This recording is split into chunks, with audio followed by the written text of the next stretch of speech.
Assalamualaikum warahmatullahi wabarakatuh. Terima kasih atas kedatangannya malam ini. Marilah kita mulai pelajaran malam ini dengan membaca basmalah bersama-sama. Bismillahirrahmanirrahim. Nah, bertemu lagi dengan saya di kelas sosiologi ya. Di sini kita sudah pertemuan ketiga ya. Nah, sekarang kita lanjut materi kita kemarin. Kemarin kita sudah membahas mengenai, ada yang masih ingat? Ya, saya absen dulu ya. Di sini ada Mbak Karisma, kemudian Mbak Darsem, Mbak Hening, Mbak Nazira, Mbak Mary, kemudian Mbak Bunda Sari. Satunya ini pendidikan, ini siapa ya? Murid baru apa ya? Halo? Kedengeran nggak Mbak suara saya? Tes tes. Halo. Assalamualaikum. Ini Mbak Pendidikan ini baru, murid baru kah? Atas nama siapa Mbak ini Mbak?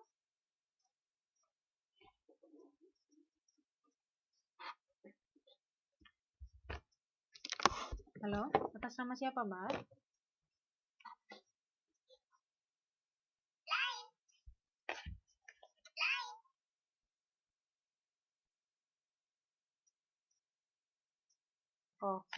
Oh iya Pak. Pendidikan Kesetaraan Taiwan berarti ini ya. Oke. Ya, kita lanjut materi kita. Selanjutnya kemarin kita sudah membahas mengenai modernisasi. Nah, sekarang kemarin yang paling akhir adalah kita membedakan antara modernisasi dan westernisasi. Nah, ada yang masih ingat nggak kemarin perbedaan antara modernisasi dan westernisasi itu terletak di apa kemarin? Tolong suaranya dibesarin dikit, Miss. Biar rekamannya jelas, oke.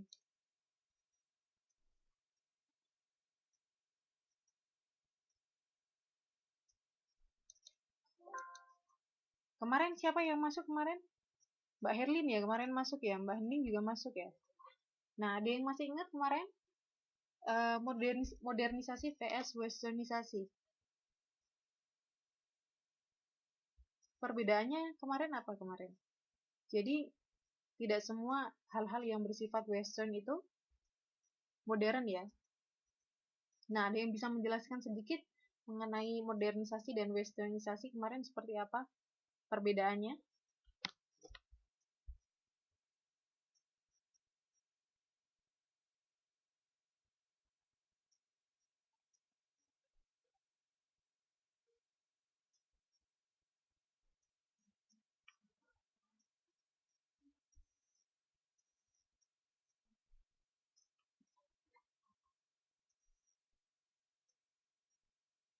Halo.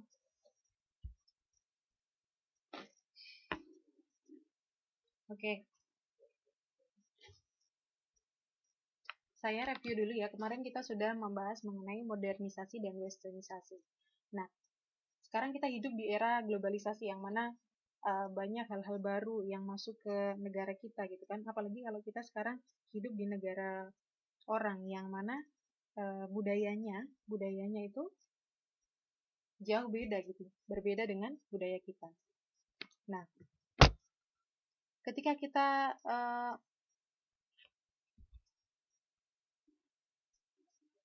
mulai bergaul gitu ya, melihat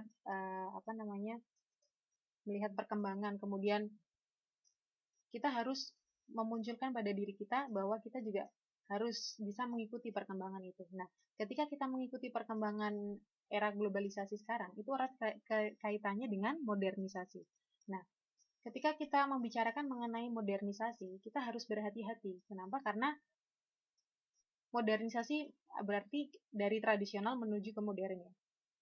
Nah, ketika kita menuju ke arah modernisasi itu kita harus menggarisbawahi bahwa kita harus tetap menjaga karakter kita, ciri khas bangsa kita ya, yang mana kita budaya timur tidak boleh ikut-ikut dengan budaya western yang budayanya itu jauh berbeda dengan kita.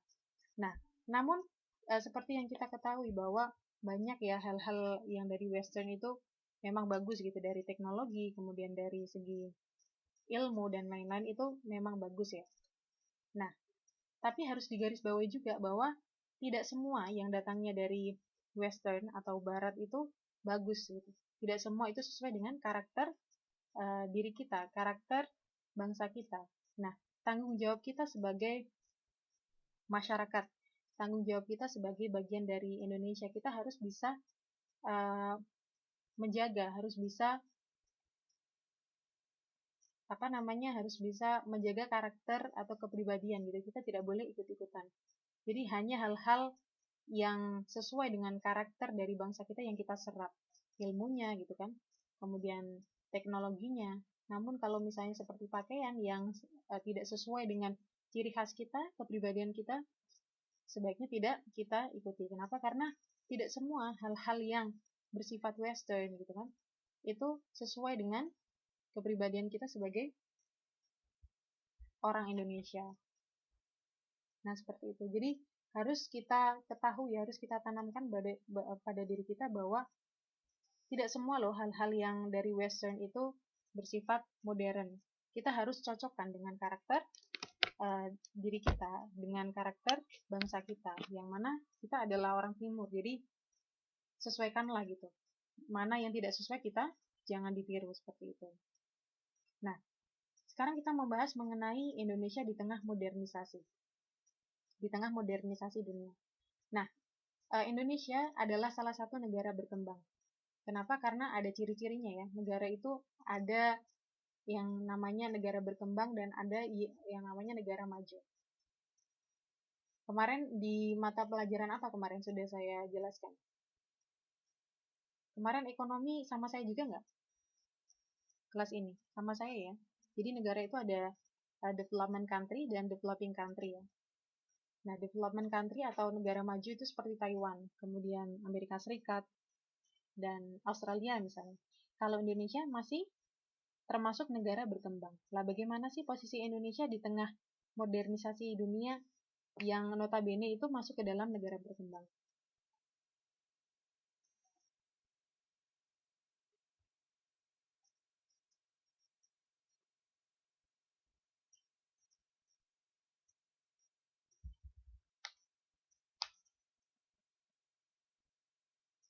Nah, sebelum kita lanjut lebih dalam mengenai posisi Indonesia ya di tengah modernisasi dunia, kita mengenal dulu apa sih negara berkembang gitu kan, ciri-cirinya seperti apa.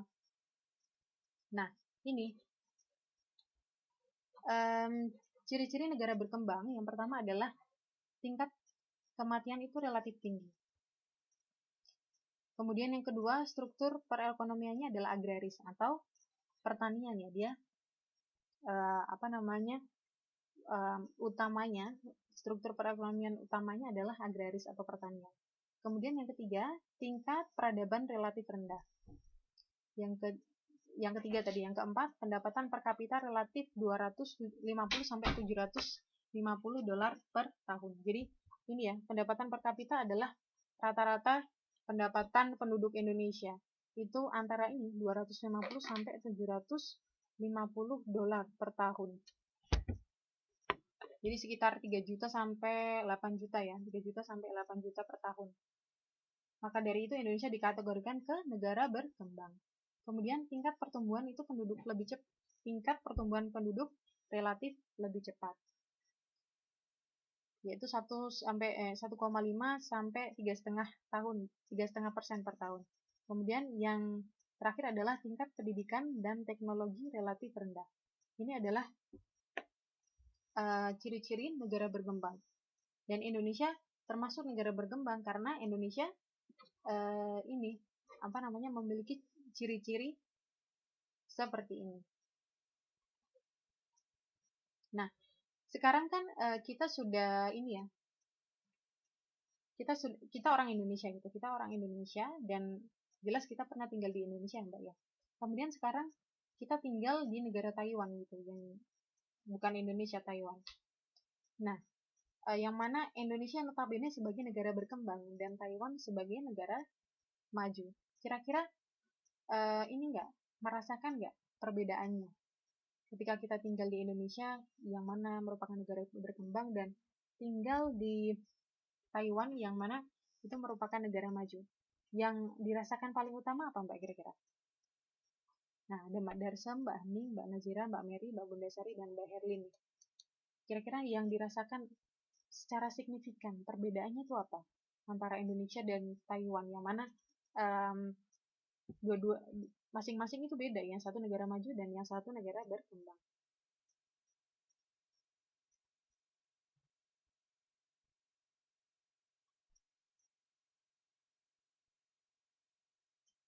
Halo, suaranya kecil Miss. Masuk ke Mbak, suaranya kecil sebentar.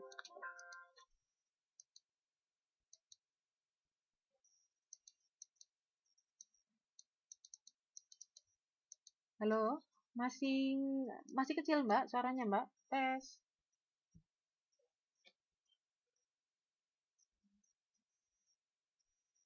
Nah, Mbak Nazira mengatakan pelayanan kesehatan. Masih kecil ya?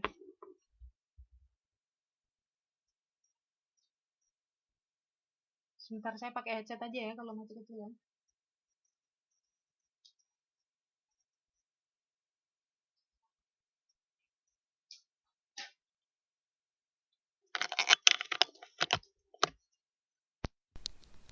Halo, tes. Assalamualaikum. Masih kecil Mbak suaranya? Sudah jelas ya?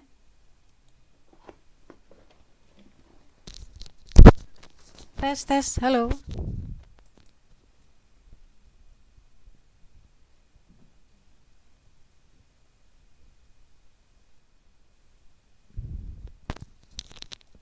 Udah jelas nggak suara saya atau masih kecil? Oke, oke.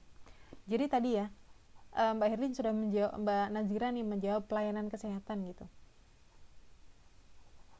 Pelayanan kesehatan gimana Mbak Nazira, bisa cerita sedikit Mbak tentang pelayanan kesehatan di Taiwan itu seperti apa? Kok Mbak sampai bisa merasakan perbedaan yang tadi saya katakan, meminta contoh yang signifikan tadi ya?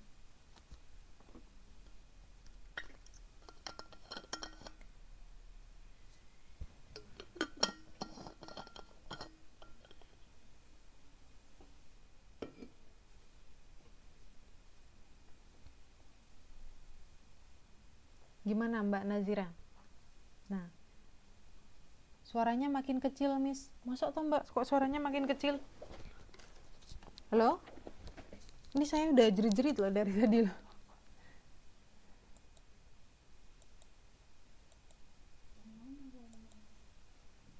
Jaringannya bagus loh padahal.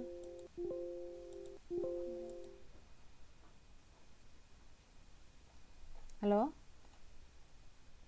Nah, sambil menunggu Mbak Nazira menjawab ya, yang tadi yang mengatakan bahwa pelayanan kesehatan itu beda gitu antara di Indonesia dan Taiwan, yang mana notabene Indonesia sebagai negara berkembang dan Taiwan sebagai negara maju. Kalau saya pribadi merasakan yang signifikan itu dari segi transportasi ya, dari segi perhubungan. Kalau di Indonesia macet gitu kan, kemana-mana ribet gitu karena angkot apalah segala macam menumpuk di jalan gitu. Berbeda dengan di sini yang mana timingnya itu selalu tepat gitu, selalu on time. Ketika di halte tulisannya jam 10.30, nanti bisnya pun datang jam segitu. Jadi ketika kita mau kemana-mana itu sudah enak gitu, sudah bisa memprediksi, oh saya mau ke Tainan, ada bisnya 10.30, berarti saya harus standby di situ 10.20. Jadi kita nggak wasting time gitu kan, tidak wasting time, tidak membuang banyak waktu.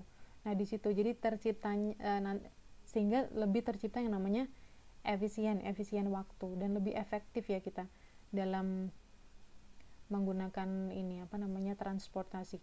Kalau di Indonesia semuanya pakai mobil gitu kan sampai macet, semuanya pakai motor sampai macet gitu kan. Kalau orang sini kan tidak consider itu ya, tidak terlalu yang penting nyaman gitu kan. Kalau di Indonesia ya satu nyaman mungkin. Kenapa kok banyak yang pakai motor, kenapa kok banyak yang punya mobil gitu kan, karena transportasinya nggak nyaman gitu. Jadi kita cenderung lebih memilih punya kendaraan sendiri gitu kan. Coba kalau misalnya ada MRT gitu kan, ada bis yang seperti di sini gitu yang on time gitu kan, yang jelas pasti akan berkurang mobil pribadi dan juga motor itu tadi, karena lebih convenient gitu kan. Jadi kenapa kok di penduduk di Indonesia itu lebih banyak menggunakan kendaraan pribadi, karena angkutan umum tuh cenderung tidak nyaman gitu, berbeda dengan di negara maju seperti Taiwan. Itu kalau pendapat saya. Yang saya rasakan signifikan adalah transportasi.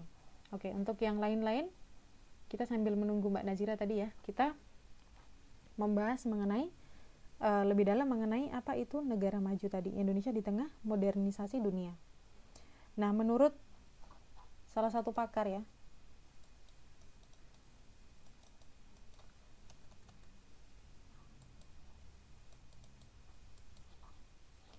sinyalnya hilang Mbak, aduh.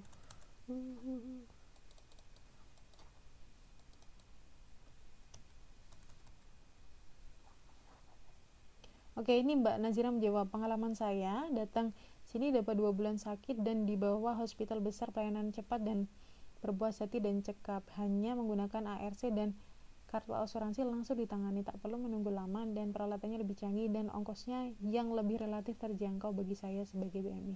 Oke, jadi tadi ya berdasarkan sharing di cerita Mbak Nazira bahwa pelayanan di sini ya yang notabene negara maju adalah lebih bagus gitu dibanding ketika kita di Indonesia gitu kan. Ya, semoga nanti Indonesia bisa seperti Taiwan ya, pelayanan kesehatannya ya lebih bagus ya, dari sisi transportasinya juga dan lain-lain nanti. Semoga Indonesia bisa lebih baik ya. Oke.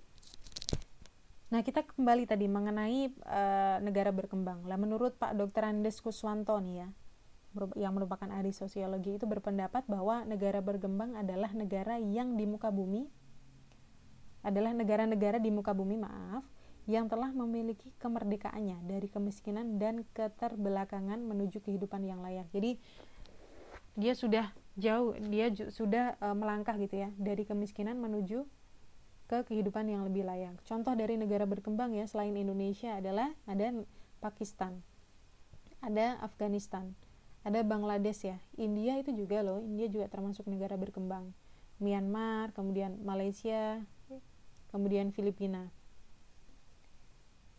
Nah, itu tadi. Nah, tidak mudah ya, dan tidak ada jalan singkat untuk memajukan pembangunan ekonomi. Jadi untuk memajukan pembangunan ekonomi ya, untuk suatu negara dari negara yang tertinggal menuju ke negara yang berkembang, menuju ke negara maju, itu tidak mudah, terutama dalam mengejar ketertinggalan dalam bidang industri dan teknologi. Nah, dalam kenyataannya negara yang termasuk kategori penjajah seperti yang menjajah kita ya, pernah menjajah kita seperti Belanda, kemudian Jepang gitu kan, merupakan negara-negara yang industrinya itu maju. Kita bisa lihat Jepang seperti apa gitu kan, kita bisa lihat Belanda seperti apa, Inggris, Amerika, ya kan. Jadi kebanyakan negara penjajah adalah negara yang industrinya itu maju.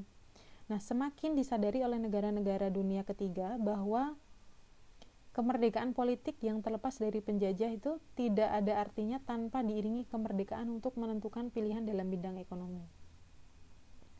Nah, keadaan ini semakin sulit ya, melihat kenyataan bahwa negara dunia ketiga mempunyai tingkat ketergantungan yang tinggi terhadap negara industri maju. Bahkan dalam memperoleh informasi teknologi dalam bidang bahan baku industri.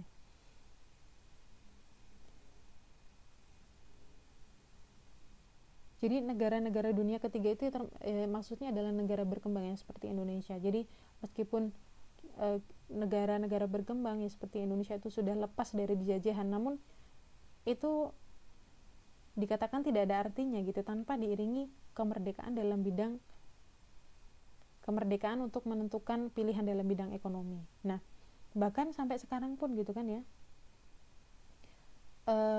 dalam memperoleh informasi teknologi dan dalam bahan baku industri itu tidak semua kita itu independen, kita need bantuan dari negara-negara maju, apalagi dalam bidang teknologi gitu kan. Nah, negara industri maju pada umumnya mengalami tahap-tahap periode yang relatif stabil selama beberapa tahun ya, sampai dasawarsa. Nah, setelah berakhirnya Perang Dunia Kedua, setelah negara industri maju dapat memuaskan perhatian pada pembangunan ekonomi ya, akibatnya tingkat perekonomian industri itu semakin tinggi. Nah, ketidakstabilan yang bertitik tolak pada bidang politik di kebanyakan negara dunia ketiga telah menghambat proses kemajuan dan bidang ekonomi, sosial, dan teknologi pada negara itu sendiri. Jadi tadi dikatakan bahwa kenapa sih contohnya misalnya negara berkembang ya, Indonesia gitu kan, ekonominya itu tidak maju, sosial dan teknologinya itu kurang oke gitu. Kenapa? Karena ini ketidakstabilan itu seringkali bertitik tolak atau bertitik pada bidang politik. Jadi pemerintahnya itu kebanyakan ini ya, fokus atau lebih sibuk tentang masalah politik sampai masalah ekonominya itu menjadi nomor sekian gitu. Kita bisa lihat di Indonesia ya, malah tetap gitu yang menjadi fokus utama adalah masalah politik ya, tentang kepemimpinan ya, tentang pemerintahan yang bukan masalah ekonomi, meskipun currency buruk dan lain-lain itu kan, yang itu juga masalah yang urgent, namun sampai sekarang pun kita bisa melihat bahwa politik lah yang lebih mendominasi, menjadi permasalahan yang mendominasi negara Indonesia gitu kan, yang notabene adalah negara maju. Ya, ternyata berdasarkan para ahli pun mengatakan demikian, bahwa suatu negara berkembang itu tuh tidak bisa berkembang karena tadi politiknya itu tidak stabil gitu. Politiknya tidak stabil.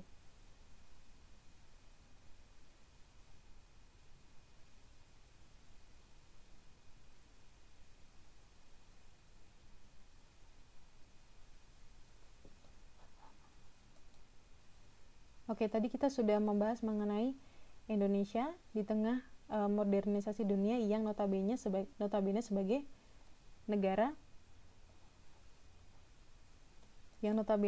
negara berkembang tadi ya. Nah, ini Indonesia sebagai negara berkembang gitu kan. Indonesia sebagai negara berkembang itu harus mengikuti atau ini ya, harus melaksanakan yang namanya proses modernisasi agar bisa survive gitu, agar kehidupan masyarakatnya itu lebih baik gitu kan.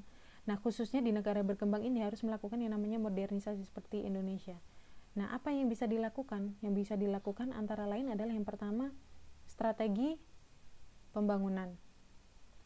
Apa maksud dari strategi pembangunan? Nah, dalam strategi pembangunan ini manusia harus merupakan subjek utama dalam proses keberhasilan modernisasi itu sendiri. Nah, di sini sebenarnya ada bagan.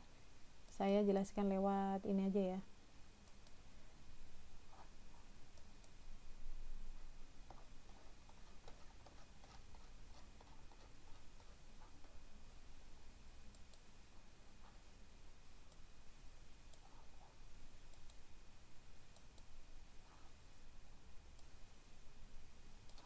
Kelihatan nggak, Mbak? Bagannya kelihatan nggak? Jadi ini, yang pertama ya, jadi dalam proses modernisasi khususnya Indonesia gitu yang notabene adalah sebagai negara berkembang, itu ada strategi-strategi yang bisa dilakukan. Salah satunya ada yang pertama itu strategi pembangunan, yang mana dalam strategi pembangunan manusia itu merupakan subjek utama dalam proses keberhasilan modernisasi ini. Jadi salah satu yang dapat dilakukan dalam proses modernisasi itu adalah strategi pembangunan ya. Dan strategi pembangunan means itu memerlukan manusia untuk mencapai keberhasilan. Nah, ini kita bisa lihat di sini. Strategi pembangunan itu membutuhkan yang namanya mutu sumber daya manusia. Jadi sumber daya manusia di suatu negara itu harus memiliki mutu. Jadi mutunya harus ditingkatkan. Melalui apa? Melalui pendidikan. Diperbesar sedikit ya, oke.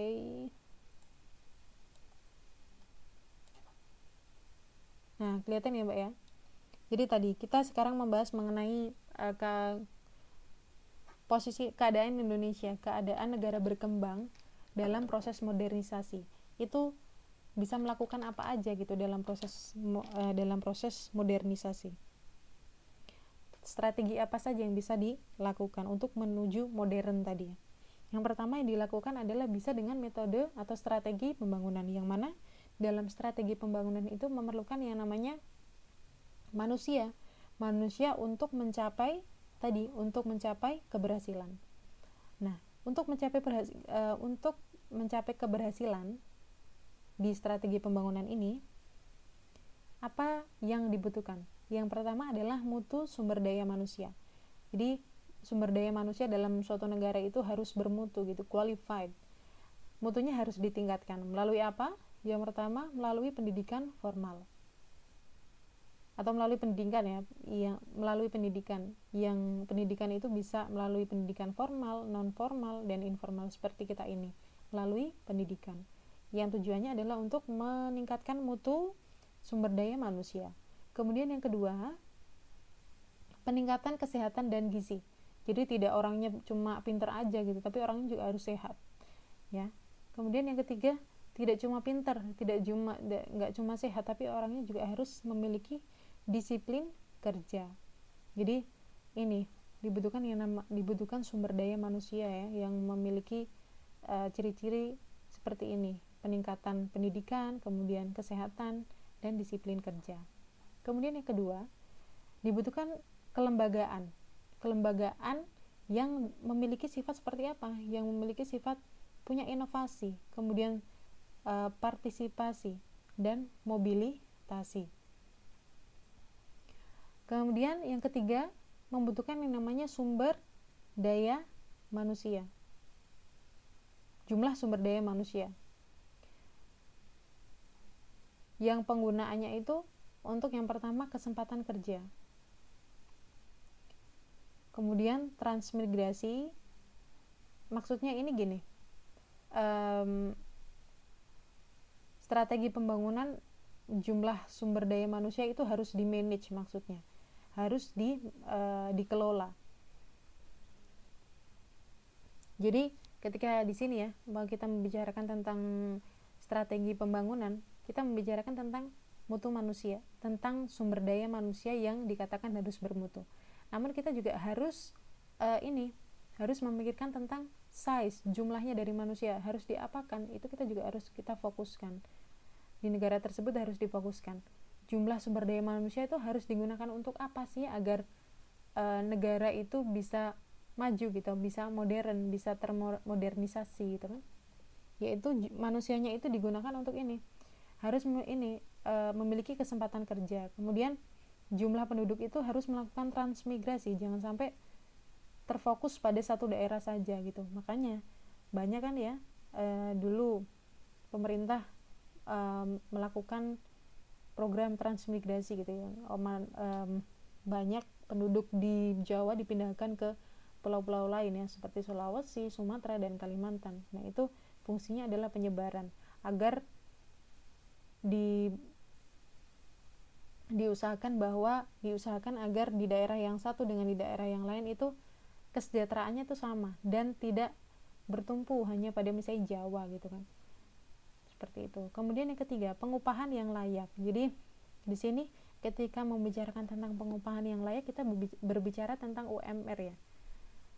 Nggak terus orangnya banyak terus cuma digaji ya Pak saja, tapi harus memikirkan tentang upah yang diterima, apakah cukup untuk memenuhi kebutuhan masyarakat sehari-hari. Itu juga harus dipikirkan.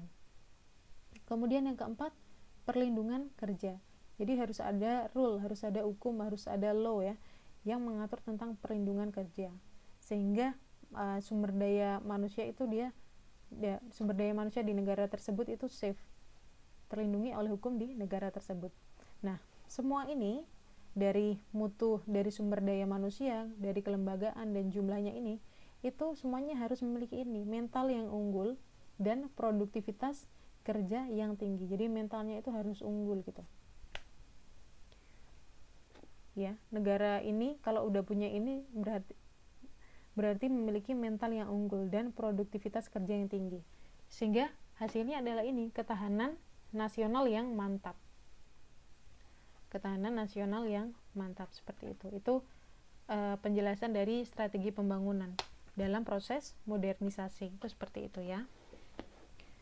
Kemudian yang kedua, pemilihan nilai baru dan teknologi ini.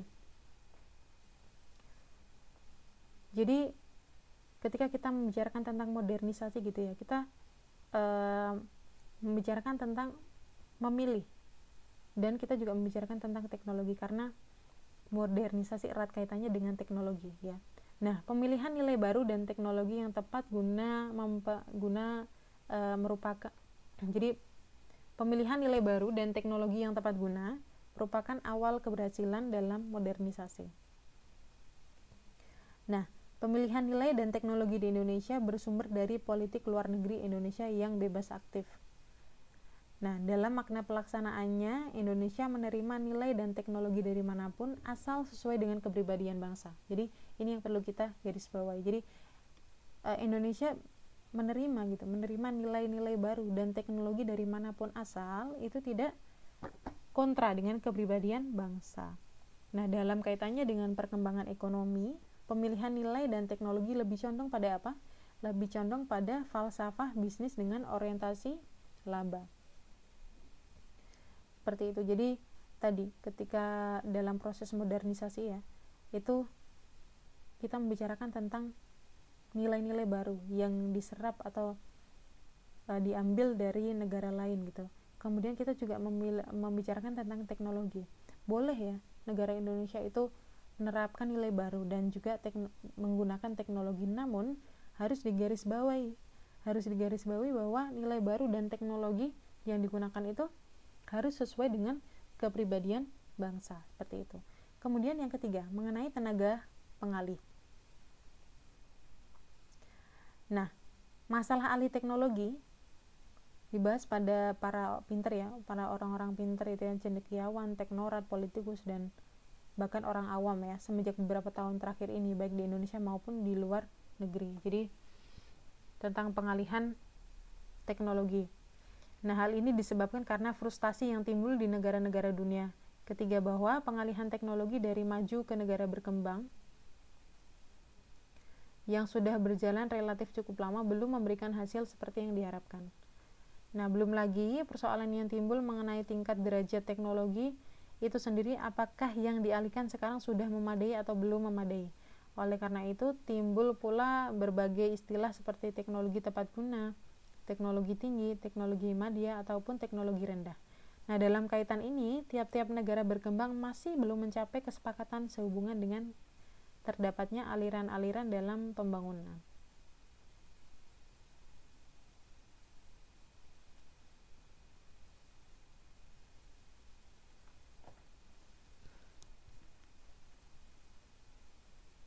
Nah, intinya gini, tenaga pengalih itu penjelasannya ada tadi. Sekarang yang dialami negara-negara berkembang adalah tentunya negara berkembang itu ini ya, ingin memiliki teknologi yang juga yang dimiliki oleh negara maju gitu. Namun pada pengaplikasiannya tidak semua atau usaha dari negara berkembang itu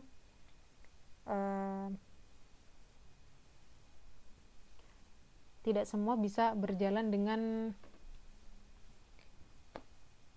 lancar gitu, tidak semua berjalan dengan mulus seperti ketika kita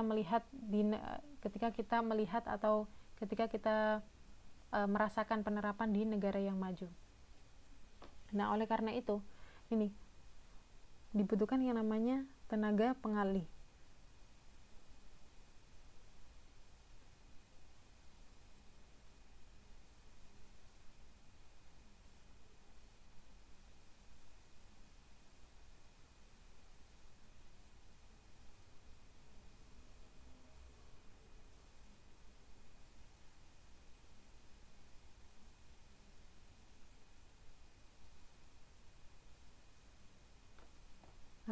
tes tes.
Halo?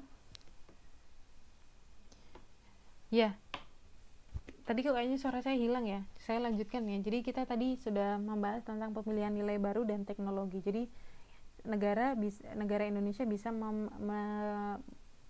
menerapkan nilai-nilai baru dari negara lain dan juga menggunakan teknologi selama itu tidak kontra dengan karakter dari bangsa Indonesia.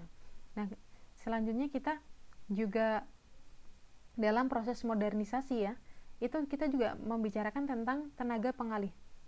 Penjelasannya adalah seperti ini. Jadi negara maju ya seperti Indonesia itu tentunya ingin ya mengaplikasikan teknologi-teknologi yang diaplikasikan oleh negara maju.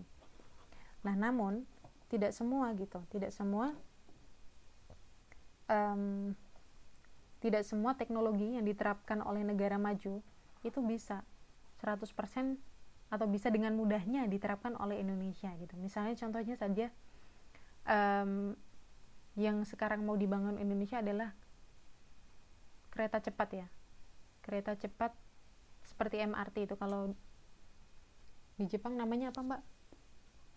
Kereta cepat yang di Jepang apa namanya? Ya, Shinkansen ya. Nah, Indonesia pengen punya yang namanya Shinkansen gitu kan.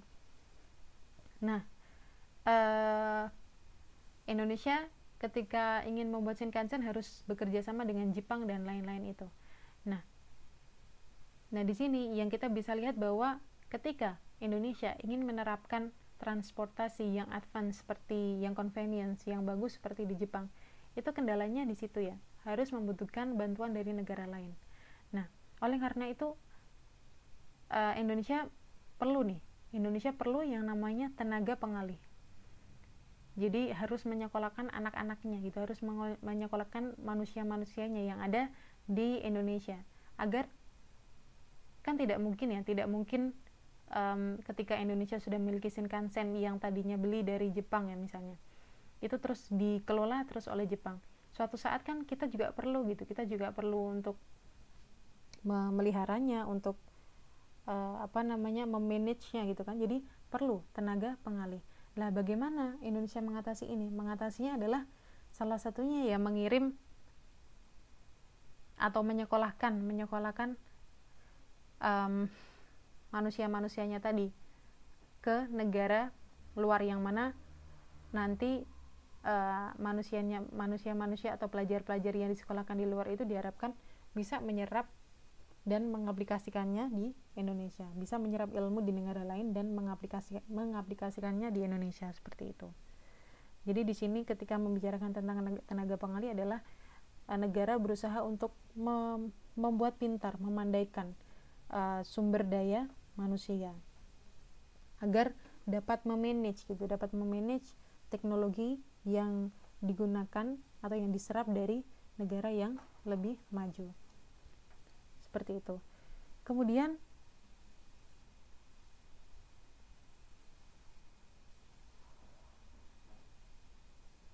tentang peningkatan disiplin nasional. Nah, disiplin nasional itu harus dimulai sejak dini ya, sejak awal ya, dalam pendidikan keluarga, mulai dari kita balita gitu kan, sesuai dengan tingkat perkembangannya. Nah, tidak kalah pentingnya orang tua, guru, dan pemimpin untuk mendidik dan memberi contoh. Nah, disiplin nasional meliputi sebagai berikut. Yang pertama, disiplin di lingkungan keluarga dulu. Jadi ketika suatu negara ya ingin berproses gitu kan, dalam proses modernisasi itu perlu yang namanya disiplin nasional. Nah, disiplin nasional itu meliputi disiplin di lingkungan keluarga dulu, dalam arti taat terhadap norma yang ada dalam keluarga, taat dengan norma antar kerabat gitu kan. Kemudian yang kedua, disiplin lingkungan. Selain kita disiplin keluarga, kita juga harus disiplin lingkungan. Lingkungan apa? Lingkungan sekolah atau kerja.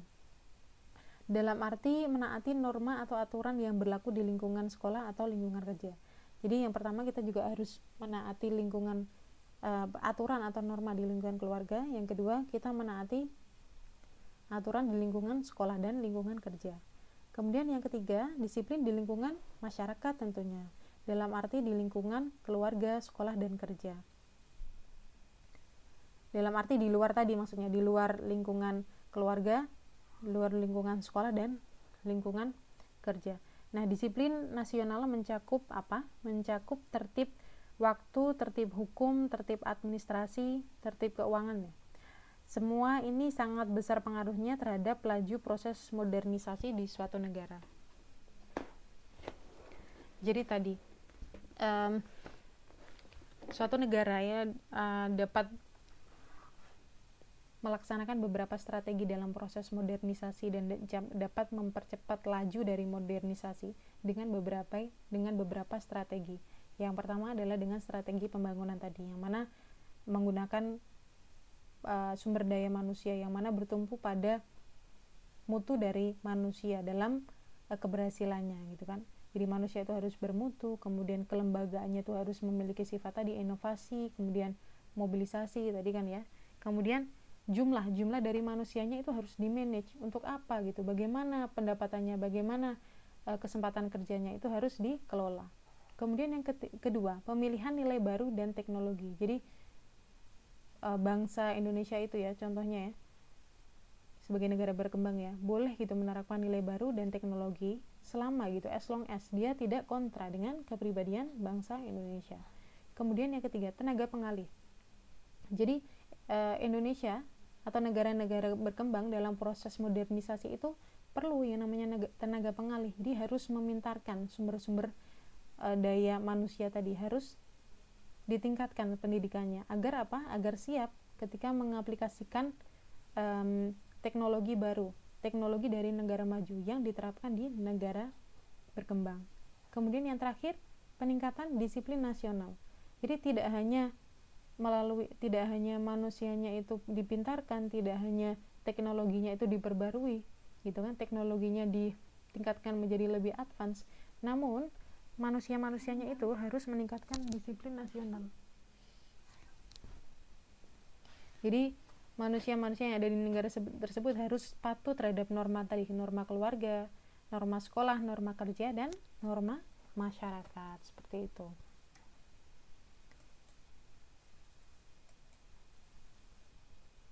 Nah, selanjutnya kita membahas tentang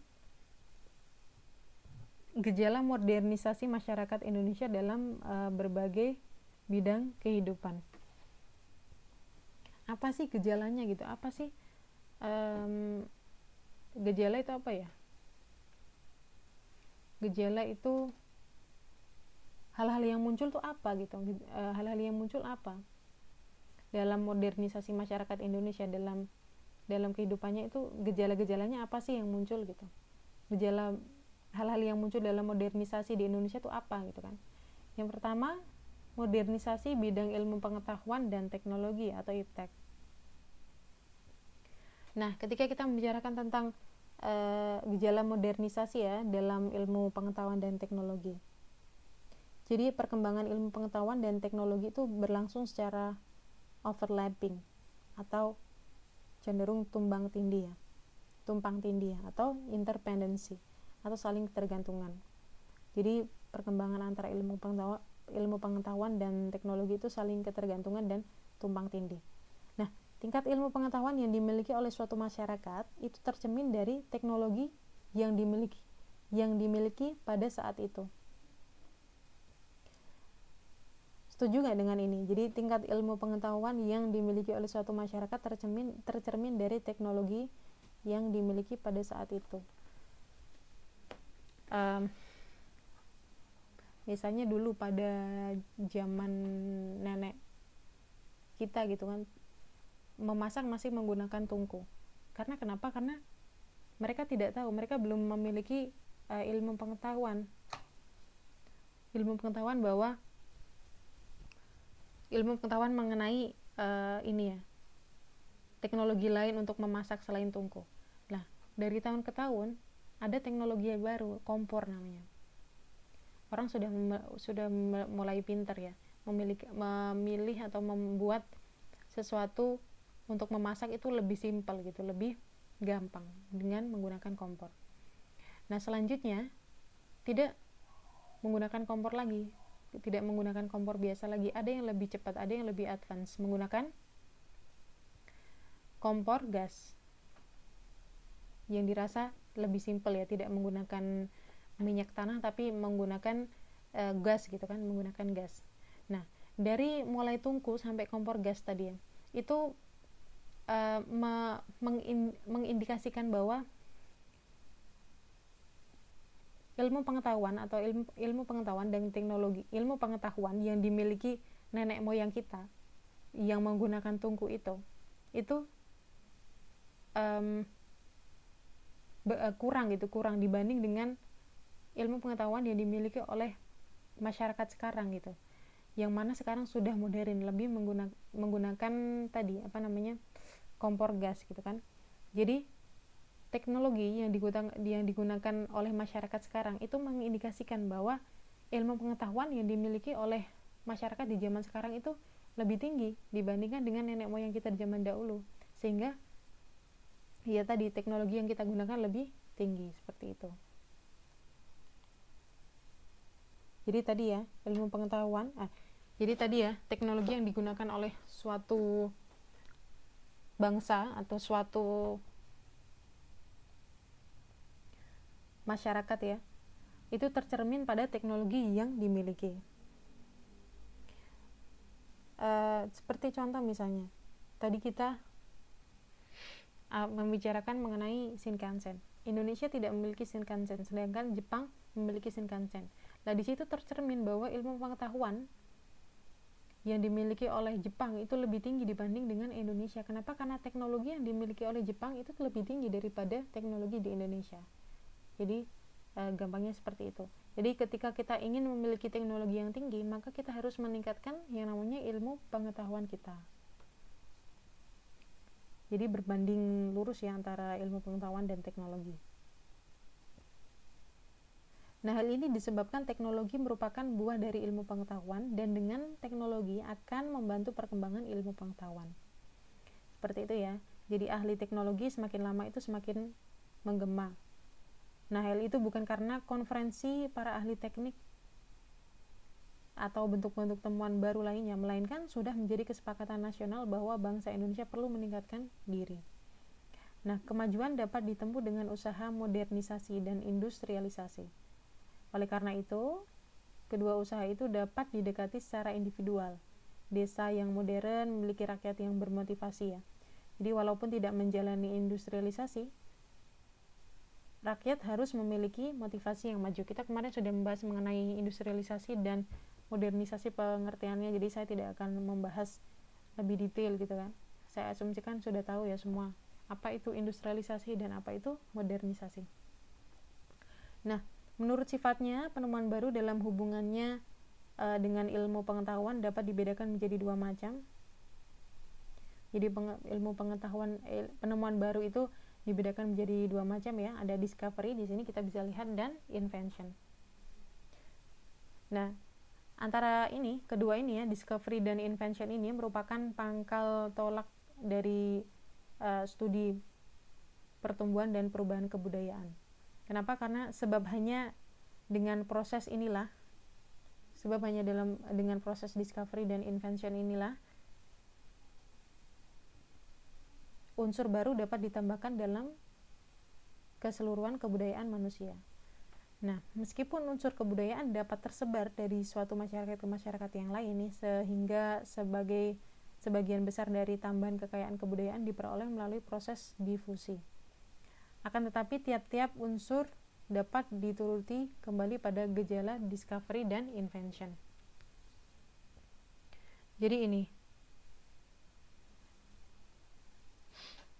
Jadi ketika kita membicarakan tentang gejala atau tanda-tanda ya modernisasi masyarakat Indonesia dalam bidang ilmu pengetahuan dan teknologi, maka kita juga membicarakan tentang discovery dan invention. Karena discovery dan invention itu penemuan baru ya. Penemuan baru ini. Karena hanya dengan penemuan baru atau discovery dan invention ini ilmu pengetahuan dan teknologi itu dapat berubah gitu kan, dapat berubah menjadi lebih baik, lebih advance gitu kan. Nah, tadi kita sudah membahas tentang gejala-gejala yang muncul, gejala-gejala modernisasi yang muncul di dalam ilmu pengetahuan dan teknologi adalah adanya discovery dan invention, yang mana di situ bisa merubah tadi atau dapat merubah atau dapat ditambahkan dalam keseluruhan kebudayaan masyarakat gitu kan. Nah, apa sih perbedaan discovery dan invention?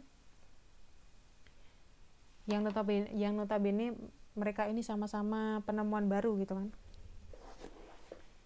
Kalau dalam bahasa Inggris, discovery dan invention itu artinya sama, yaitu penemuan. Namun ada perbedaannya antara discovery dan invention.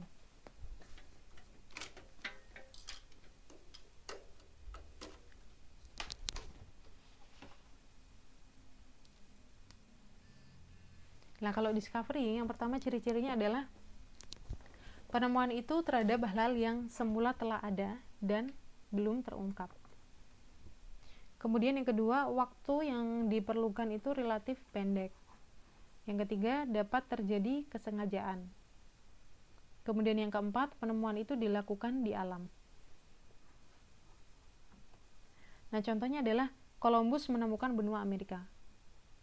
Nah, ini adalah discovery. Kenapa disebut discovery? Karena benua Amerika itu memang kan sudah ada gitu.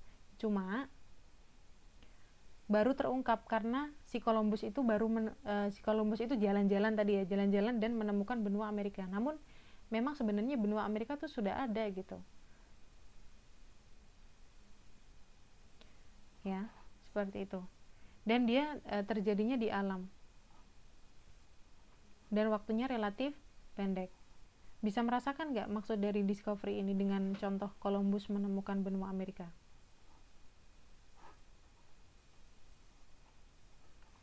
Kemudian yang kedua, invention. Ciri-cirinya adalah penemuan itu terhadap hal-hal yang sejak semula belum ada dan belum terungkap. Jadi benar-benar sesuatu yang baru gitu. Hal-hal semulanya itu belum ada gitu kan. Kemudian yang kedua, waktu yang diperlukan relatif lebih panjang. Kemudian yang ketiga, selalu terjadi kesengajaan. Jadi selalu terjadi kesengajaan. Jadi sengaja gitu untuk membuat sesuatu, untuk menemukan sesuatu gitu kan. Kemudian yang keempat, penemuan lebih banyak dilakukan di laboratorium. Contohnya adalah James Watt menemukan mesin uap. Nah, ini adalah perbedaan dari discovery dan invention. Kalau discovery itu memang awalnya itu sudah ada gitu kan. Memang awalnya itu sudah ada, kemudian baru ditemukan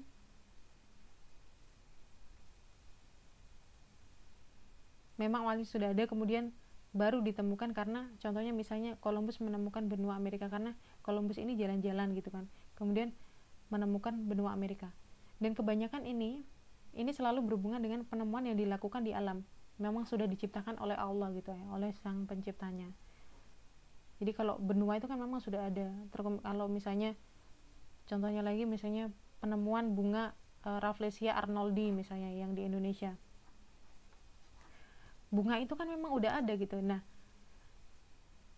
kenapa kok baru terungkap, kenapa kok baru tahu? Karena si Arnoldi tadi yang nemukan kan namanya Arnoldi ya, baru melihat bunga itu kemudian mempublish gitu, oh ternyata ini loh aku melihat bunga ini, sehingga muncullah, sehingga orang-orang kenal lah Rafflesia arnoldi, itu namanya discovery. Nah kalau invention itu dia disengaja gitu, misalnya ini James Watt menemukan mesin uap, jadi dia memang sengaja untuk membuat mesin uap karena kebutuhan yang dirasa itu adalah kebutuhan. Lah biasanya itu dilakukan di laboratorium. Atau kalau misalnya contoh lain adalah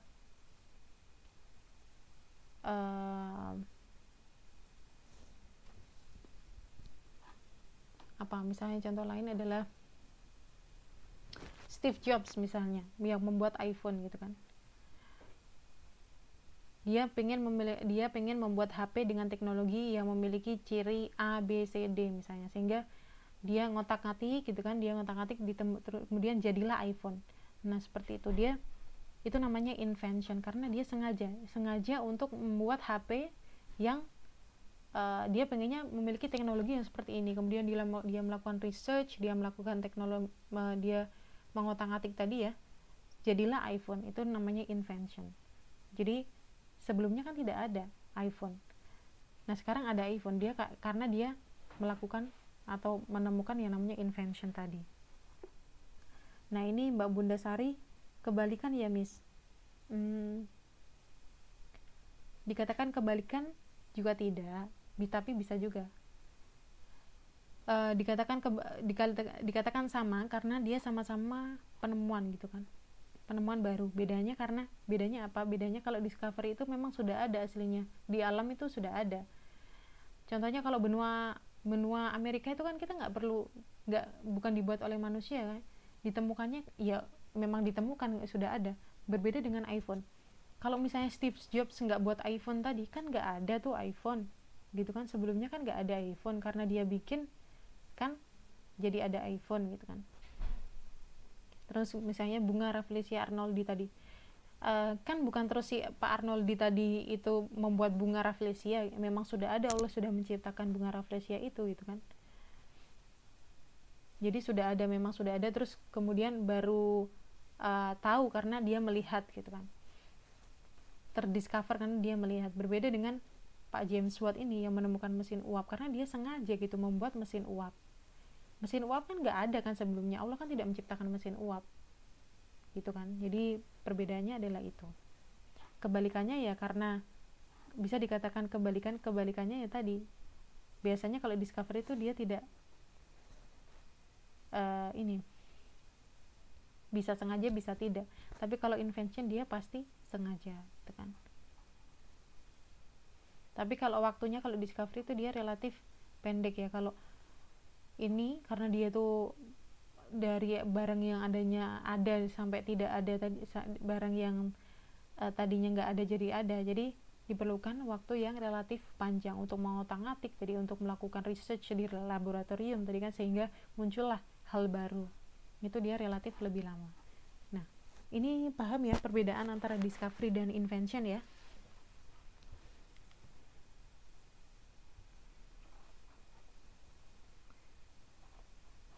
Gimana Mbak Darsem, Mbak Ening, Mbak Mary, Mbak Bunda Sari, Mbak Erlin, dan Mbak Karisma?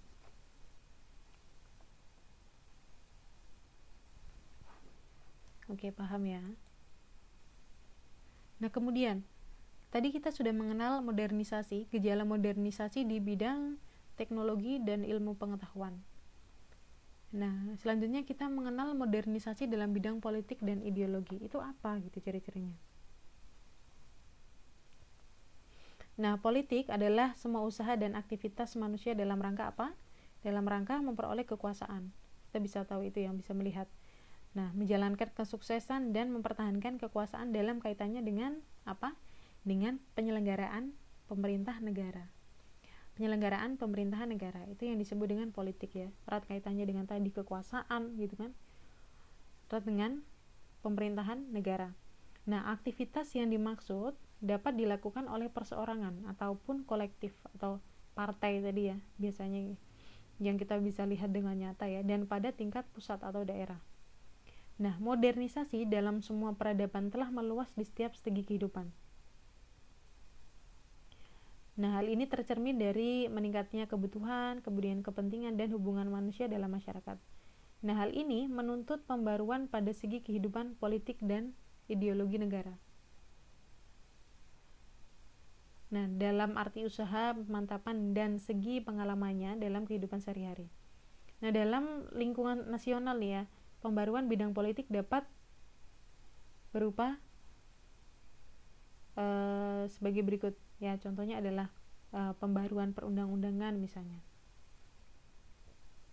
yang dulunya itu misalnya pemilu dan tata cara pemilu, dan misalnya tata cara apalagi kampanye, kemudian tentang partai politik yang dulu sama sekarang itu beda gitu kan. Nah, itu salah satu contoh dari gejala modernisasi bidang politik ya tadi, contohnya adalah pembaruan perundang-undangan. Kemudian apalagi pemantapan ideologi negara melalui jalur pendidikan formal dan non formal. Jadi Indonesia itu memiliki ideologi yang namanya Pancasila. Jadi gejala modernisasi bidang politik salah satunya di dalam ideologi, yang mana pemerintah itu berusaha untuk memantapkan ideologi sebagai ini ya, idea kita itu melalui apa? Melalui pendidikan formal dan non formal, sehingga anak-anak ini dari dini itu mengetahui, menjiwai ideologi kita, Pancasila kita sejak dini gitu kan, sehingga dia memiliki jati diri sebagai bangsa Indonesia, sebagai orang Indonesia itu seperti apa.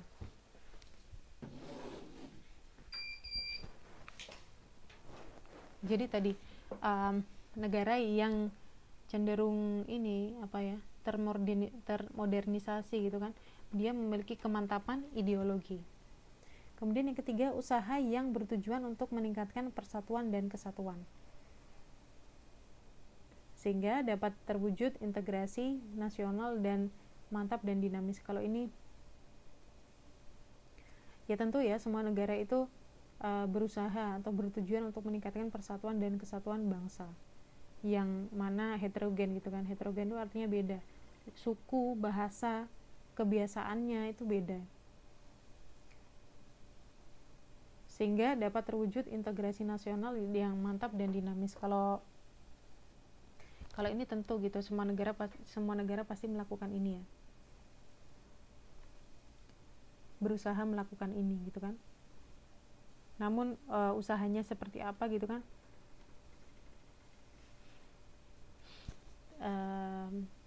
tidak bisa dijelaskan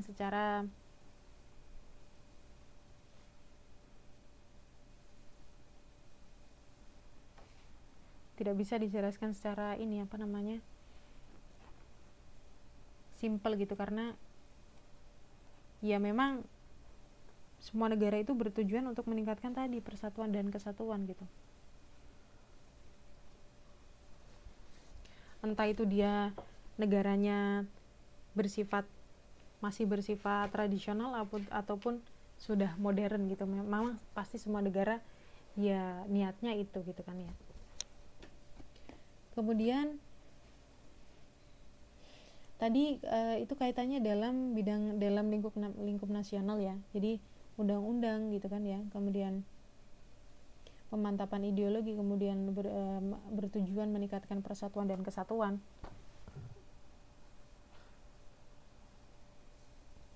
Gitu kan. Kemudian kalau dalam lingkup internasional kira-kira apa?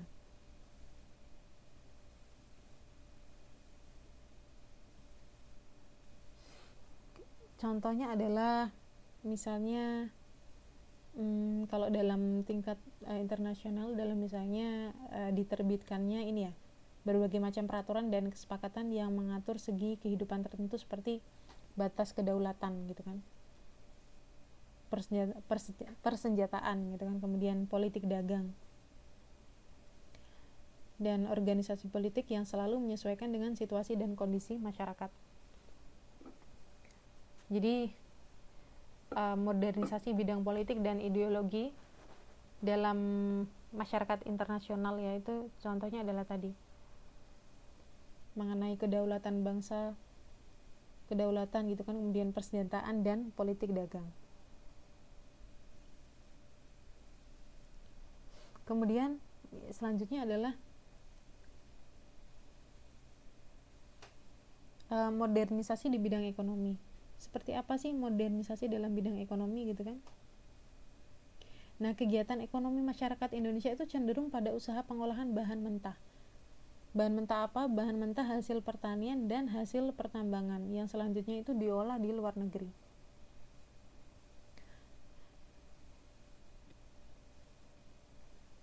Nah, dalam struktur ekonomi semacam ini, masyarakat Indonesia menderita kerugian. Kerugiannya adalah saat menjual bahan mentah, masyarakat Indonesia itu dikenakan harga rendah.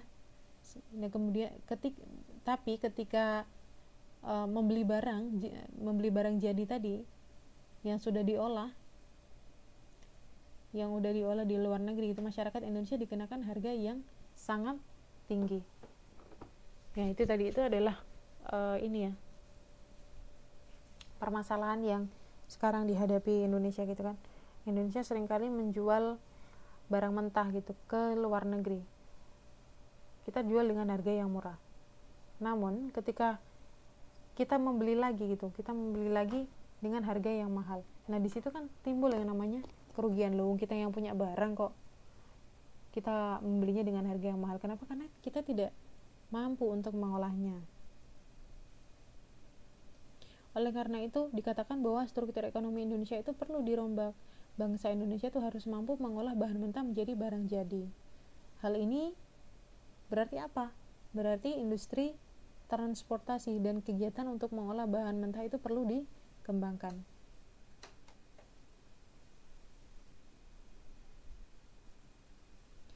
Sehingga perlu yang namanya modal, kemudian ketenaga kerjaan, kemudian tadi ya, pemasaran, dan ada bahannya. Jadi perlu yang namanya modal dan ketenaga kerjaan tadi ya, yang paling utama yang dalam mengatasi permasalahan tadi. Permasalahan yang tentang kita punya bahan baku tapi kita tidak bisa mengolah tadi. Kita punya bahan baku, kita jual ke negara lain lebih murah. Nanti kalau udah balik ke Indonesia, kita beli lagi dengan harga yang lebih mahal. Itu kan ironi gitu. Jadi ketika suatu negara mengalami atau dalam proses modernisasi di bidang ekonomi, itu harus memperhatikan yang namanya tadi, mampu mengolah bahan mentah menjadi bahan jadi sendiri. Jadi pengolahan bahan mentah itu tidak bergantung pada negara lain. Sehingga apa yang diperlukan? Kita perlu yang namanya modal dan ketenaga kerjaan yang ahli. Lagi-lagi kita membicarakan tentang membicarakan tentang mutu dari sumber daya manusia di suatu negara. Oleh karena itu, ya memang kita harus menjadi orang yang tahu gitu, kita harus menjadi orang yang pintar, yang berpengalaman gitu kan ya, sehingga kita tidak rugi gitu. Karena sebenarnya Indonesia itu kaya gitu, kaya sumber daya alam seperti itu. Kemudian yang terakhir adalah modernisasi di bidang agama dan kepercayaan. Kalau kita membicarakan tentang modernisasi di bidang ilmu pengetahuan dan ilmu teknologi, politik, ideologi, ekonomi, itu oke lah ya, jelas gitu, bisa kita logika. Kira-kira kalau dalam ilmu pengetahuan itu seperti apa gitu, politik itu seperti apa, ideologi seperti apa, ekonomi seperti apa. Tapi kalau di bidang agama dan kepercayaan, ada yang tahu nggak kira-kira apa? Kira-kira seperti apa gejalanya kalau di bidang agama dan kepercayaan?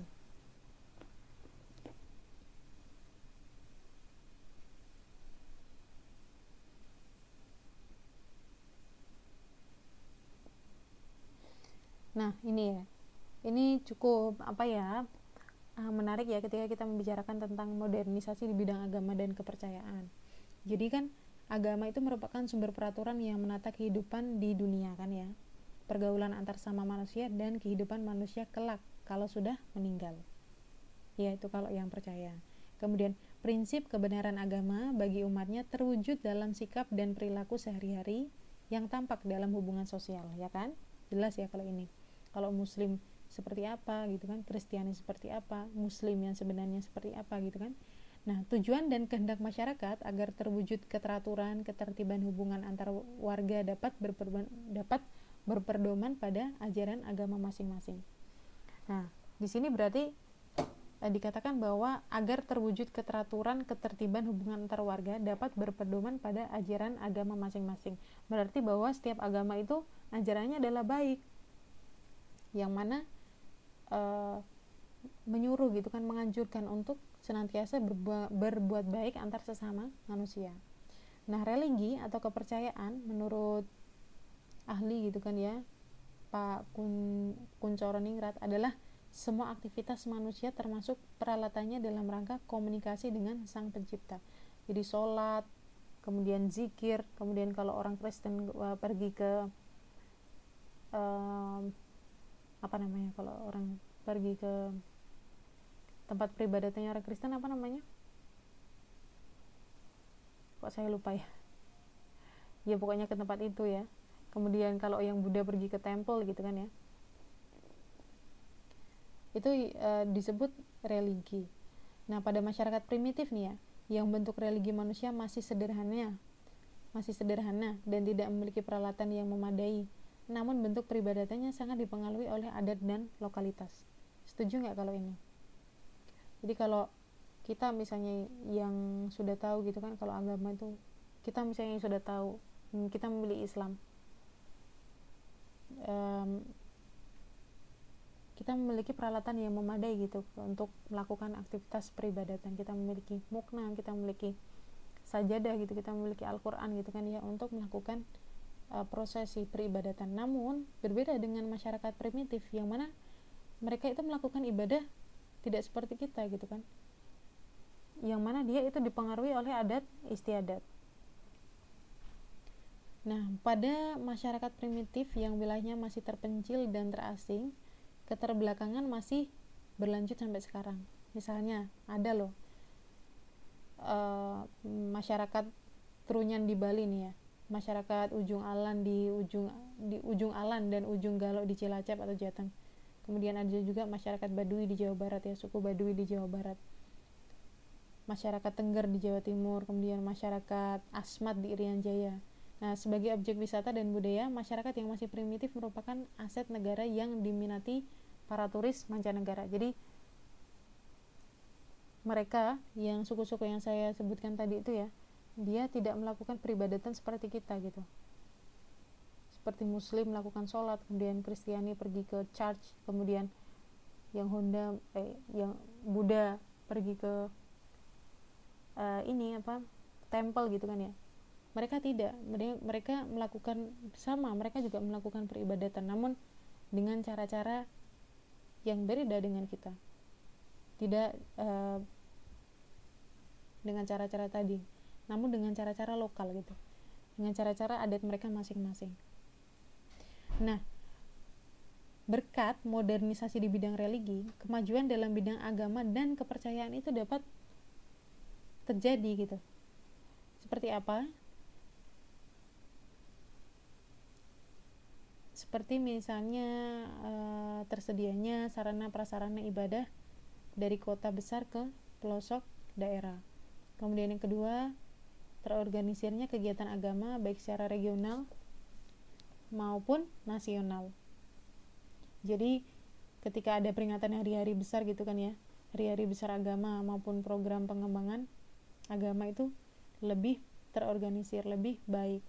Kemudian meningkatnya jumlah penganut agama yang efektif menjalankan ibadah. Jadi tidak cuma KTP gitu kan ya. Jadi penganut agama itu menjalankan ibadahnya itu lebih efektif. Kemudian yang keempat, meningkatnya mutu ketakwaan yang tercermin dari perilaku sehari-hari. Kemudian yang kelima, berkembangnya sekolah keagamaan termasuk buku pengetahuan tentang agama. Jadi di sini dari penjelasan saya tadi ya, kalau modernisasi bidang agama dan kepercayaan itu tadi ternyata gitu kan ya, ketika kita membicarakan negara kita, negara yang notabene adalah negara berkembang, itu kita harus mengalami tadi, harus berusaha untuk memajukan diri kita gitu kan ya. Jadi kita harus mengalami proses proses modernisasi, kita harus memodernkan diri kita kan. Nah, gejala-gejala yang muncul apa sih ketika dalam proses modernisasi tadi? Nah, kalau gejala yang muncul dalam bidang agama tadi,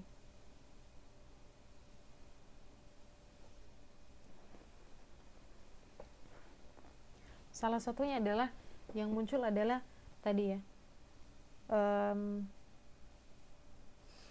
tempat-tempat ibadah gitu kan, tempat-tempat ibadah itu sudah tersedia dengan baik gitu kan ya, lebih banyak, sehingga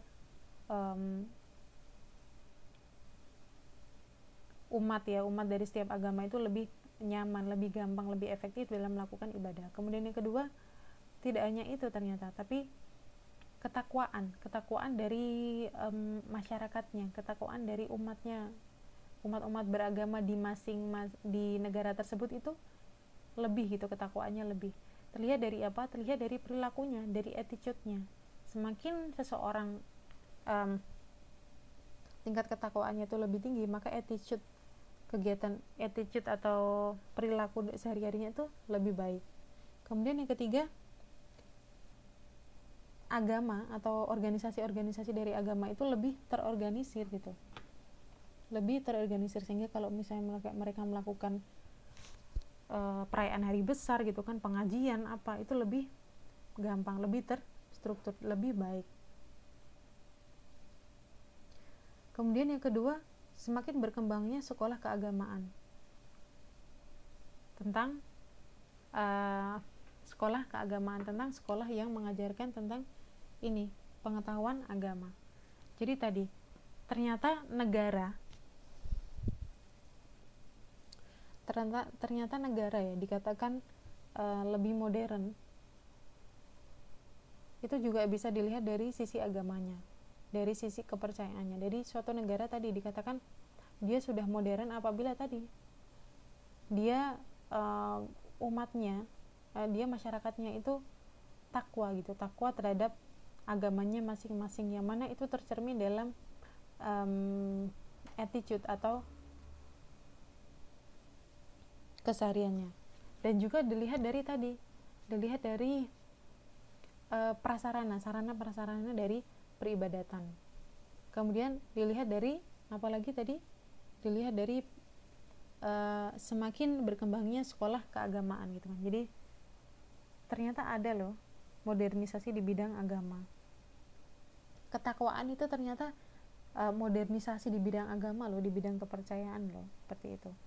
Jadi itu adalah beberapa gejala modernisasi masyarakat Indonesia dalam berbagai bidang kehidupan, mulai dari iptek, kemudian politik, teknologi, ekonomi, agama, dan kepercayaan.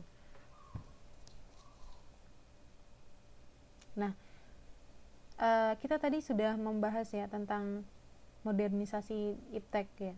Nah, kira-kira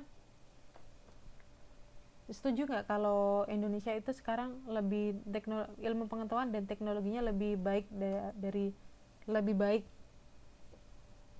dibanding dulu? Setuju nggak kira-kira?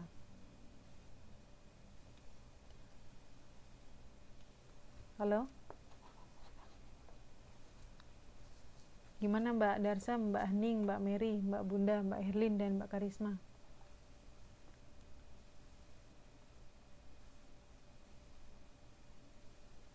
Setuju nggak Mbak ya? Setuju ya kalau ilmu pengetahuan dan teknologi gitu kan, jelas ya kalau kita bisa melihat dari peralatan yang digunakan, gampangnya lah dari peralatan persawahan lah, kita misalnya membicarakan tentang pertanian gitu kan ya, dulu masih menggunakan bajak gitu kan ya, kemudian sekarang sudah menggunakan mesin yang lebih menggunakan mesin gitu kan, bajaknya tidak menggunakan kerbau. Itu salah satu contoh simpelnya. Jadi setuju ya kita ya kalau ilmu pengetahuan dan teknologi Indonesia sekarang itu lebih maju. Kemudian yang kedua, modernisasi di bidang politik dan ideologi. Setuju nggak kira-kira kalau sekarang itu politik Indonesia itu politik dan ideologinya itu lebih baik?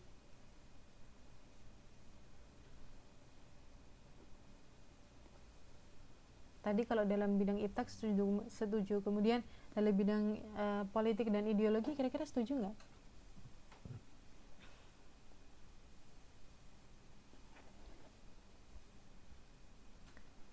Ini Mbak Hening setuju nih ya kalau dari bidang politik dan ideologi setuju ya. Contohnya adalah dikatakan bahwa apakah benar di bidang politik dan ideologi lebih setuju, lebih baik ya. Kita bandingkan dengan pada saat susah juga ya menjelaskan tentang ini ya. Kalau politik dan ideologi negara kita lebih baik.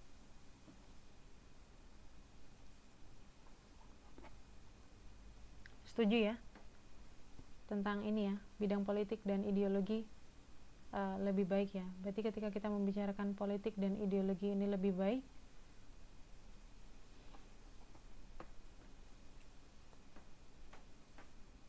berarti kita membicarakan juga tentang tadi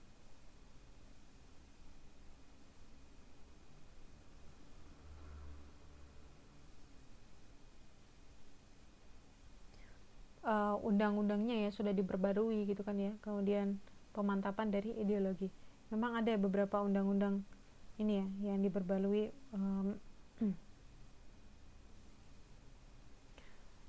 yang diperbarui ya, tentang misalnya contoh tadi tentang partai politik, kemudian pemilu, kemudian tata tertib kampanye. Kemudian yang ketiga tentang dalam bidang ekonomi. Kira-kira setuju nggak kalau lebih baik sekarang ekonominya dibanding dulu?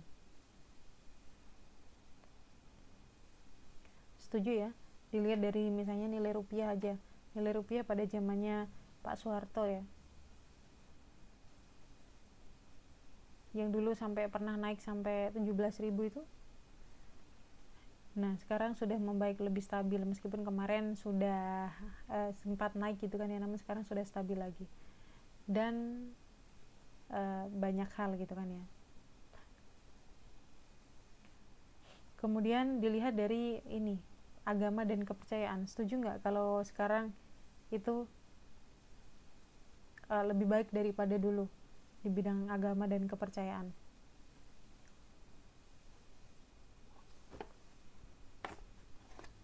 Nah setuju ya, karena sekarang kita lebih, kalau di zaman saya sudah ini apa, kalau membicarakan tentang tempat ibadah dari dulu memang gampang gitu kalau saya sendiri, karena termasuk generasi yang gak tua-tua amat gitu kan ya kalau kita ya. Jadi kita mau sholat ya ada masjid gitu kan. Kalau misalnya mau ke yang orang Kristen juga gampang gitu kan menemukan tempat ibadahnya gitu kan. Mungkin sekarang yang beda adalah kalau di bidang agama dan kepercayaan adalah misalnya ketakwaannya. Kita bisa lihat salah satu bentuk dari ketakwaan itu adalah misalnya dari tingkat banyaknya wanita yang menutup aurat gitu kan. Kalau zaman dulu sama zaman sekarang itu kan lebih banyak zaman sekarang ya, lebih banyak zaman sekarang yang memakai jilbab. Nah itu adalah salah satu indikasi bahwa kesadaran dalam beragama itu sekarang itu lebih tinggi gitu dibandingkan dengan dulu. Karena kalau jilbab ya dulu ya mungkin 1, 2 orang, 3 orang lah dalam kampung kita yang pakai jilbab, dan pasti yang pakai jilbab tuh udah yang santri banget gitu kan. Sekarang dulu kan ya hanya yang santri-santri yang di pondokan yang pakai jilbab. Berbeda dengan sekarang hampir semua muslim di Indonesia itu, muslimah di Indonesia pakai jilbab gitu, karena mereka sudah sadar bahwa memang muslimah itu wajib untuk memakai jilbab. Nah itu adalah salah satu contoh dari gejala dari modernisasi. gejala dari modernisasi masyarakat Indonesia dibilang agama. Jadi masyarakatnya itu lebih sadar gitu, lebih aware tentang ketakwaan beragama dan kepercayaan, seperti itu. Itu tadi tentang gejala modernisasi masyarakat Indonesia dalam berbagai bidang kehidupan. Jadi seperti ini ya, kalau sosiologi itu ya saya seperti speech ya, seperti pidato, jadi cerita gitu ya.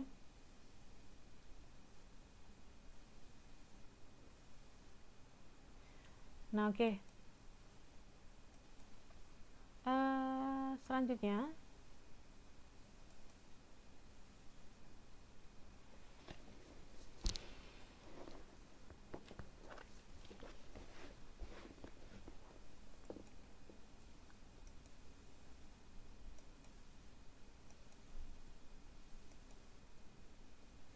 kita belajar mengenai modernisasi masyarakat Indonesia sebagai proses industrialisasi dan urbanisasi.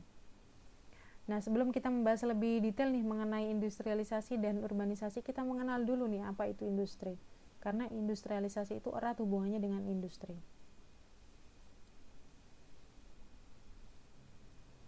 Nah, industri adalah bagian dari proses produksi yang tidak mengambil yang tidak mengambil bahan yang langsung dari alam.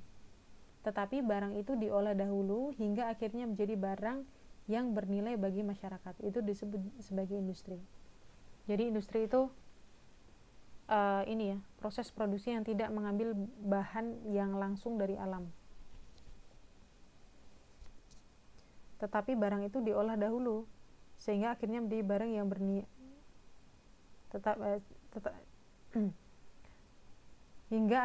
tetapi barang itu diolah dahulu hingga akhirnya menjadi barang yang bernilai bagi masyarakat. Itu disebut sebagai industri.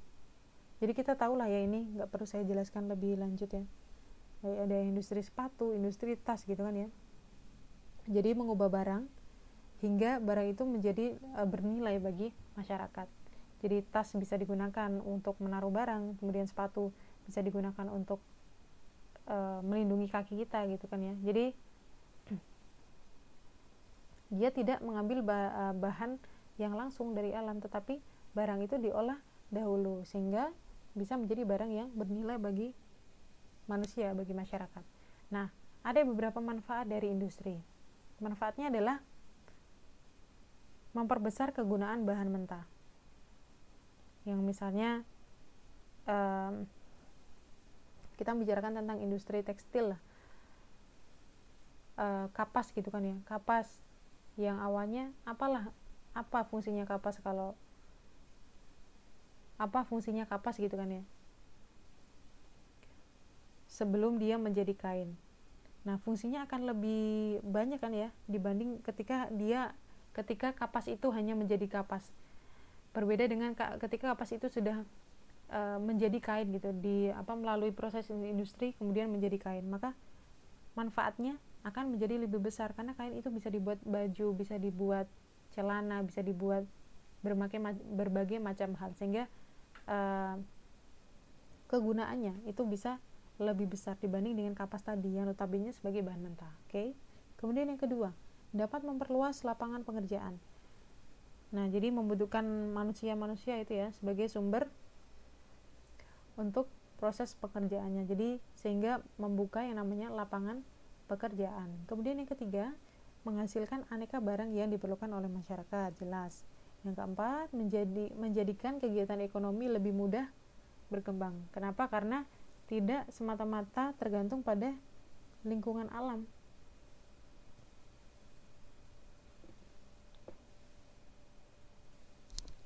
Namun ada usaha untuk menciptakan,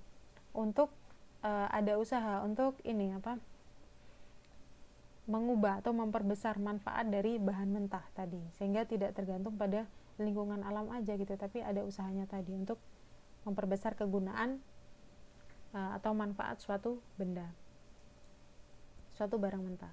Kemudian tadi kita sudah membahas tentang apa itu industri, sekarang kita membahas tentang apa itu perindustrian. Perindustrian merupakan kegiatan mengubah bahan organik secara mekanik atau kimia sehingga menjadi barang hasil baru. termasuk reparasi dan assembly atau perakitan, itu termasuk perindustrian. Nah, bahan-bahan organik dan anorganik berasal dari produksi primer atau pertama yang disebut bahan mentah, misalnya adalah industri karet, kayu, dan besi. Kemudian yang ketiga adalah industrialisasi. Nah, industrialisasi itu apa sih? Industrialisasi adalah usaha untuk mengubah struktur negara dari negara pertanian menjadi negara industri. Jadi kira-kira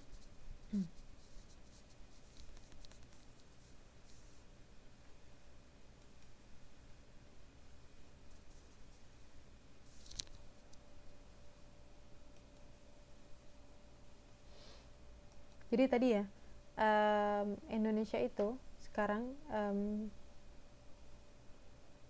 jadi modernisasi masyarakat Indonesia itu merupakan proses dari industrialisasi dan urbanisasi. Apa itu industrialisasi tadi? Industrialisasi adalah ini, mengubah struktur negara dari negara pertanian menjadi industri. Kalau dulu kan negara Indonesia ya lebih fokus atau lebih utamanya itu bertumpu pada sektor agraris atau pertanian. Namun sekarang cenderung sawah-sawah itu sudah nggak ada gitu kan ya, sudah tergantikan oleh pabrik. Itu artinya Indonesia sedikit demi sedikit sudah menuju ke arah industrialisasi gitu kan. Industrialisasi, jadi yang tadinya agraris atau pertanian itu menjadi sekarang banyak pabrik gitu, banyak industri. Nah,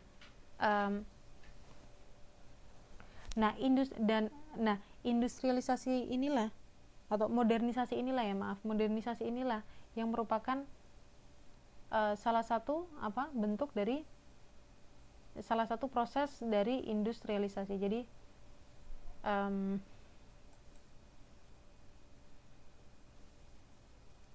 modernisasi itu merupakan proses dari industrialisasi.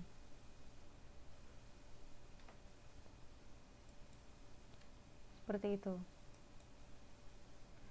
Kemudian tadi modernisasi itu ternyata juga merupakan proses dari urbanisasi. Selain proses dari industrialisasi, ternyata dia juga merupakan proses dari urbanisasi.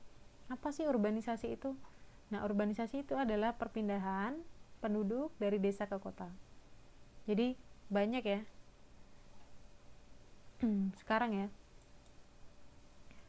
kita bisa melihat bahwa banyak orang-orang di kampung kita ya, kalau asalnya dari kampung itu kan, saya dari Jepara aslinya, kemudian banyak yang ke kota Jakarta untuk bekerja, untuk mendapatkan salary atau gaji yang lebih banyak. Nah, perpindahan dari desa ke kota itu namanya urbanisasi, dari kata urban ini ya, kota. Nah, bagi daerah asal, urbanisasi merupakan migrasi keluar sehingga mengurangi jumlah penduduk desa, karena dari desa menuju ke kota tadi, menuju ke urban tadi. Namun bagi kota, urbanisasi merupakan migrasi masuk yang bersifat menambah jumlah penduduk kota. Nah, ada dua hal pokok nih yang menyebabkan urbanisasi. Yang pertama adalah daya tarik yang berasal dari kota. Jadi daya tariknya misalnya di kota itu banyak lapangan pekerjaan yang lebih menjanjikan misalnya. Kemudian banyak entertainment di sana misalnya, banyak hiburan di sana misalnya. Kemudian yang kedua adalah dorongan dari tempat asal. Misalnya tempat asal di situ adalah mati, misalnya mati dalam arti kita mau buka usaha apapun tuh susah gitu, misalnya tidak bisa berkembang. Kita mau buka toko nggak ada yang beli, misalnya kita mau buka bengkel nggak ada yang punya motor di situ. Jadi itu mendorong kita untuk melakukan urbanisasi, untuk membuka usaha atau untuk mengadu nasib di kota, di urban. Kenapa? Karena tempat asal kita itu tidak memenuhi, tidak bisa kita gunakan sebagai tempat untuk tadi mengadu nasib tadi, sehingga muncullah yang namanya urbanisasi. Itu adalah penyebab dari urbanisasi. Nah, urbanisasi ini, modernisasi merupakan proses dari urbanisasi. Jadi menuju ke arah modern itu adalah merupakan proses dari liberalisasi dan urbanisasi.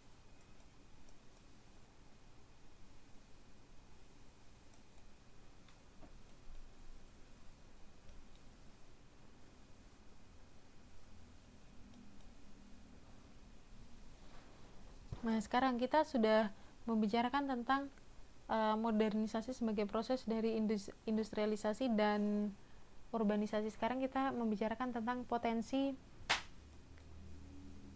nilai dan fungsi desa dalam modernisasi. Kita membicarakan tentang desa nih. Nah, apa itu desa? Desa adalah kesatuan masyarakat hukum yang memiliki kewenangan untuk mengatur dan mengurus kepentingan masyarakat setempat berdasarkan asal-usul dan adat istiadat setempat yang diakui dalam sistem pemerintahan nasional dan berada di daerah kabupaten. Itu namanya desa. Nah, unsur desa adalah sebagai berikut: ada daerahnya, ada penduduknya, dan ada tata kehidupannya. Nah, ketiga unsur tersebut tidak dapat terlepas satu sama lain dan tidak bisa berdiri sendiri, tetapi merupakan satu kesatuan. Gak mungkin ya, desa cuma ada daerahnya aja tapi gak ada penduduknya. Cuma ada penduduknya tapi gak ada daerahnya. Jadi, yang namanya desa ya ini, ada daerahnya, kemudian ada penduduknya, kemudian ada tata kehidupannya.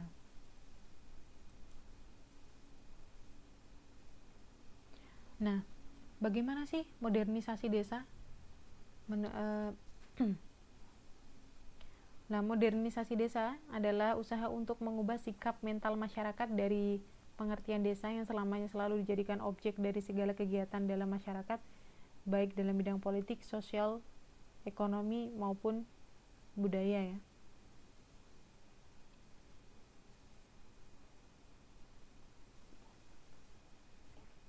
Jadi kalau modernisasi desa ini menurut Pak Selo Sumarjan adalah usaha untuk mengubah sikap mental masyarakat. Ini diubah adalah sikap mental masyarakat.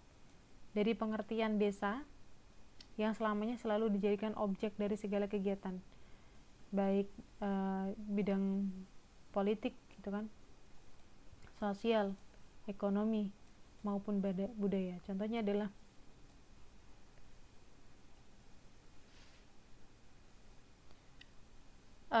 kebanyakan gitu kan ya, ketika kita membicarakan tentang desa,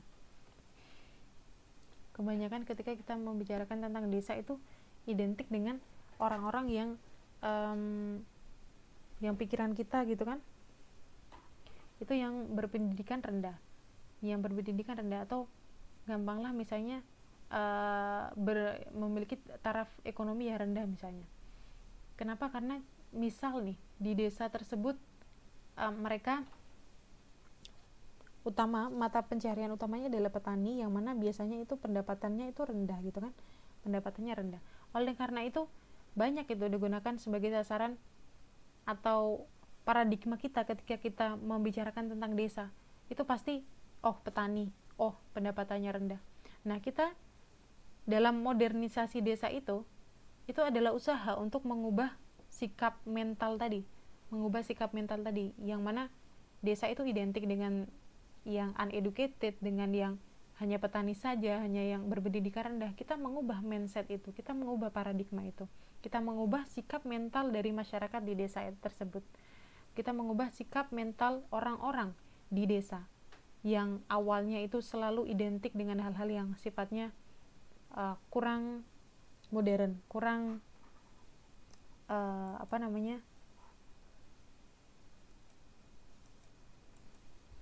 maju gitu kan ya. Jadi itu yang namanya modernisasi desa.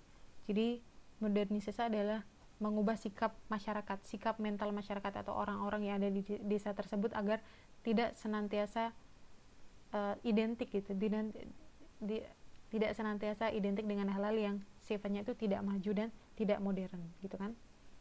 Nah, ini kita sekarang membicarakan tentang masyarakat desa gitu kan ya. Yang tadi saya sudah bicarakan bahwa masyarakat desa itu kebanyakan petani ya, yang mana pendapatan per kapita daerahnya itu cenderung rendah. Nah, kira-kira kenapa sih kok kayak gitu? Apa penyebabnya? Penyebabnya adalah produktivitas pertanian rendah. yang diakibatkan oleh apa? Areal tanahnya itu milik keluarga. Areal tanah milik keluarga yang dikerjakan itu sempit. Kemudian yang kedua, kualitas tenaga yang mengerjakan itu rendah karena seadanya ya. Kemudian yang ketiga, jumlah modal yang digunakan kecil. Kemudian yang kedua, belum adanya industri, khususnya industri desa, sehingga belum dapat memberikan lapangan pekerjaan selain pertanian bagi penduduk. Jadi ini, ketika kita membicarakan tentang modernisasi desa, kita harus tahu apa sih permasalahan utama yang biasanya dihadapi di masyarakat pedesaan. Yang dihadapi jelas ya, yang dihadapi jelas ketika kita membicarakan masyarakat pedesaan adalah pendapatannya rendah gitu. Pendapatannya rendah kenapa? Karena tadi mereka kebanyakan gitu kan, kebanyakan itu bermata pencarian utamanya hanya petani gitu, sebagai petani, yang mana dia tanahnya cuma sempit, modalnya sempit, kemudian menggunakan tenaga kerja yang itu aja gitu ya, yang kualitasnya rendah gitu kan. Kemudian ada lagi, tidak adanya industri, sehingga mereka hanya memiliki lapangan pekerjaan tadi sebagai petani. Nah, ketika kita melakukan modernisasi desa, kita harus